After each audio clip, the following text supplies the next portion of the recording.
میں ہمارے ساتھ ایک ایسے مہمان موجود ہیں جن کے حوالے سے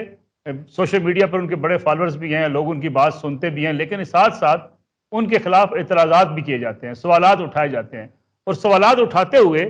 ڈیبیٹ کی بات کم کی جاتی ہے، لیکن شاید ایک دوسرے کے خلاف محاذ رائی کی باتیں زیادہ کی جاتی ہیں۔ آپ نے انہیں جانتے بھی ہیں، انہیں سنتے بھی ہیں۔ انجینئر محمد علی مرزا صاحب معروف سکالر ہیں، وہ آج کے پروگرام میں خصوصی طور پہ ہمارے ساتھ موجود ہیں۔ انجینئر صاحب بہت بہت شکریہ پروگرام میں وقت دینے کا۔ محمد علی مرزا صاحب، اکثر لوگ سوال اٹھاتے ہیں کہ انجینئر محمد علی مرزا صاحب ایک بڑے اچھے مبلغ ہیں، ان کے ایک سٹائل ہے لوگوں کو تک اپنی بات پہنچانے کا، اگر وہ کنٹروورشل نہ ہوتے، کنٹروورسی میں نہ جاتے تو شاید اپنا پیغام زیادہ لوگوں تک پہنچا پاتے، ان کو رکاوٹوں کا سامنا نہ کرنا پڑتا۔ لا حول ولا قوة الا باللہ، اللہم صلی علی محمد وعلی آل محمد۔ ملک صاحب، بہت بہت شکریہ آپ کا، موقع دیا آپ نے تاکہ میری جو گفتگو ہے اور میرا پوائنٹ آف ویو بھی لوگوں تک پہنچ سکے آپ کے پلیٹ فارم کی وساطت سے۔ آپ کی بات بالکل درست ہے، لیکن یہ ایسا ہو نہیں سکتا کبھی بھی۔ اس کی وجہ یہ ہے کہ دنیا میں سب سے اعلیٰ ترین ہستیاں پیغمبروں کی ہوتی ہیں، اور جب پیغمبر بھی دنیا میں آتے ہیں نا تو ان کے ساتھ بھی یہی معاملہ ہوتا ہے کہ ان کے مخالفین اس حد تک کھڑے ہو جاتے ہیں کہ ان کے قتل کے درپے ہو جاتے ہیں۔ اس کا قطعاً یہ مقصد نہیں ہوتا کہ پیغمبروں نے کوئی بات غلط کی یا ان کا انداز غلط تھا۔ اصل ایشو یہ ہے کہ جو سامنے آڈینس ہے نا، وہ اس چیز کو قبول نہیں کرنا چاہ رہی ہوتی۔ ہمارے محبوب صلی اللہ علیہ وآلہ وسلم اعلان نبوت سے پہلے صادق اور امین تھے، لیکن اعلان نبوت کے بعد انہی لوگوں کی وجہ سے آپ کو مکہ شہر چھوڑنا پڑا، حتیٰ کہ سورۃ الانفال میں یہاں تک آیا کہ ابو جہل بھی یہ دعا کرتا تھا کہ اے اللہ، اگر یہ تیرا نبی سچا ہے، قرآن سچا ہے، تو ہم پہ آسمان سے پتھر نازل فرما کہ ہم اس کی دعوت قبول نہیں کر رہے، اور پتھر نازل نہیں ہوتے تھے۔ تو وہ کہتا تھا کہ یہ دیکھ لو، یہ جھوٹا ہے، نعوذ باللہ، اس نے بھائی کو بھائی سے جدا کر دیا، بیٹے کو باپ سے جدا کر دیا۔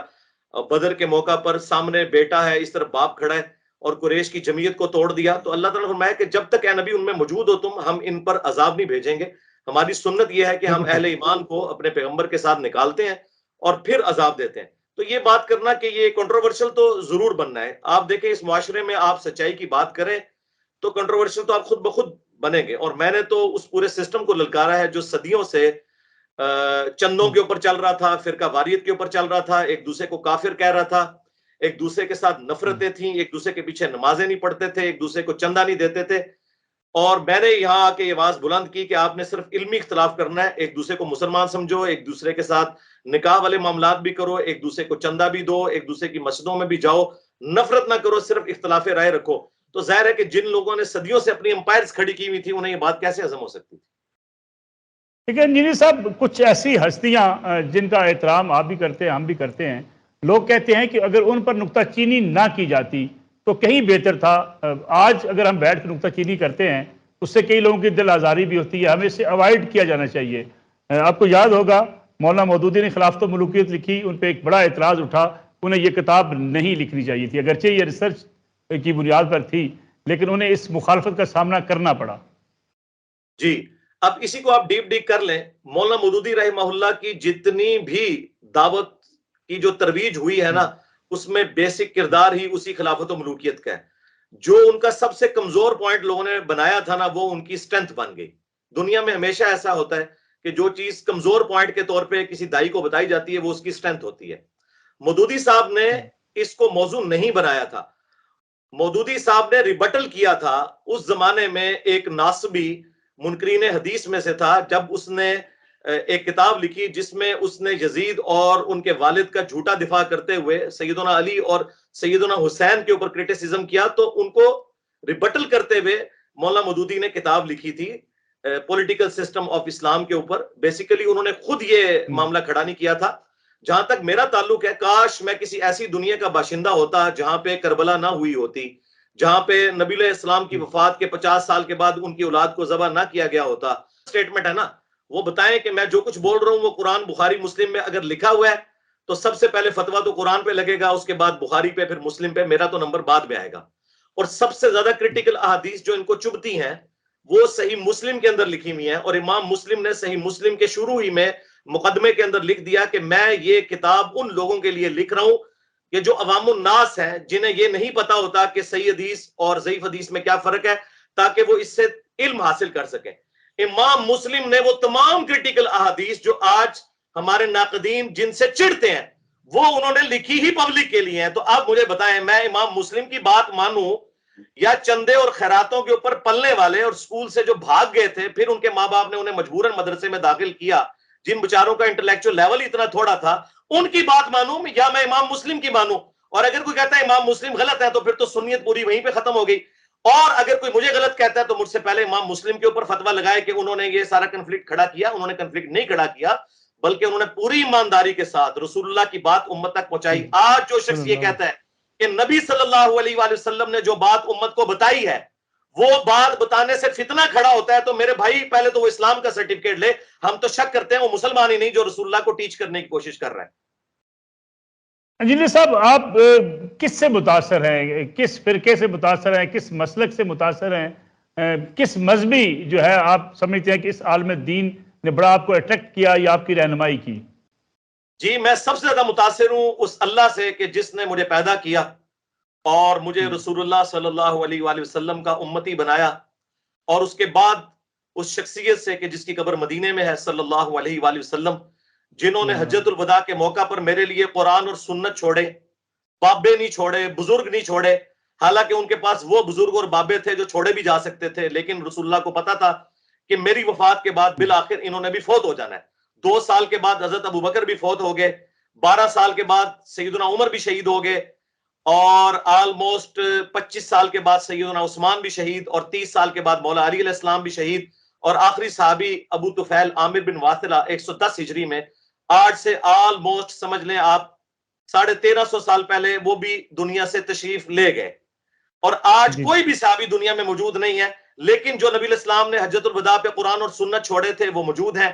غدیر خون پہ قرآن اور اہل بیت کی بات کی تھی وہ موجود ہے۔ تو میں تو ان سے امپریس ہوں، اور اس کے بعد میں ہر اس شخص سے امپریس ہوں جو مجھے وہ بات بتائے جو اللہ نے اپنے پیغمبر صلی اللہ علیہ وآلہ وسلم کو بتائی تھی۔ مجھے یہ نہ بتائے کہ میرے فرقے کا بابا یہ کہتا ہے اور فلاں فرقے کا بابا یہ کہتا ہے۔ وہ سارے بابے ایک دوسرے کو مسلمان بھی نہیں سمجھتے، تو جن کا اپنا سٹیٹس یہ ہے کہ ایک دوسرے کے نزدیک وہ مسلمان بھی نہیں ہے، وہ مجھے کہاں سے سمجھائیں گے؟ میں تو اسے اپنا بابا مانتا ہوں جو میرے بابا جان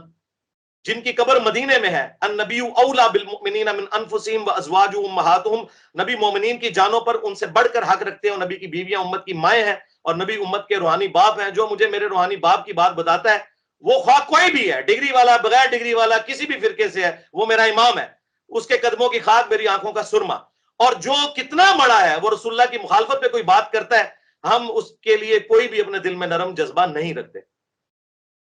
لیکن جن صاحب ہم نے دیکھا کہ ازواج کے حوالے سے نبی کریم صلی اللہ علیہ وسلم کی جو ازواج ہیں ان کے حوالے سے بھی بعض اوقات پاکستان کے اندر یا پاکستان سے باہر بھی جس قسم کی زبان استعمال کی جاتی ہے اس سے لوگوں میں ایک انتشار بھی پایا جاتا ہے، غم و غصہ بھی آتا ہے، یہ تفریق کا باعث بن جاتا ہے۔ کیا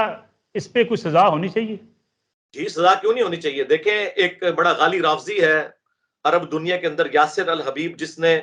اما عائشہ سلام اللہ علیہا کے اوپر بکواس کی تھی، تو سب سے پہلے فتویٰ ایران سے خامنائی صاحب کا نکلا تھا۔ میں ایک سنی پلیٹ فارم پہ ہوتے ہوئے خامنائی صاحب کی تعریف کروں گا کہ انہوں نے صراحتاً کہا تھا کہ اس سے شیعت کا کوئی تعلق ہی نہیں ہے جو امہات المومنین کی توہین کرے کہ جن کی نسبت رسول اللہ کے ساتھ ہے صلی اللہ علیہ وآلہ وسلم۔ اسی قسم کا فتویٰ سستانی صاحب نے بھی نکالا تھا عراق سے۔ یہ جو اس قسم کے شر پسند عناصر ہیں نا، یہ دونوں طرف پائے جاتے ہیں۔ اب اس میں حق کی راہ یہ ہے کہ جہاں امہات المومنین کی گستاخیاں ہو رہی ہیں نا، وہاں پر سیدنا علی کے بھی تو گستاخ موجود ہیں، جو سیدنا علی کو ان کے مخالفین کی نظر میں نیچا کر کے دکھاتے ہیں، ان کے بیٹے حسین ابن علی کو باغی کہتے ہیں اور یزید کو امیر المومنین کہتے ہیں۔ تو جب سنی علماء اس قسم کی ہٹ درمی کریں گے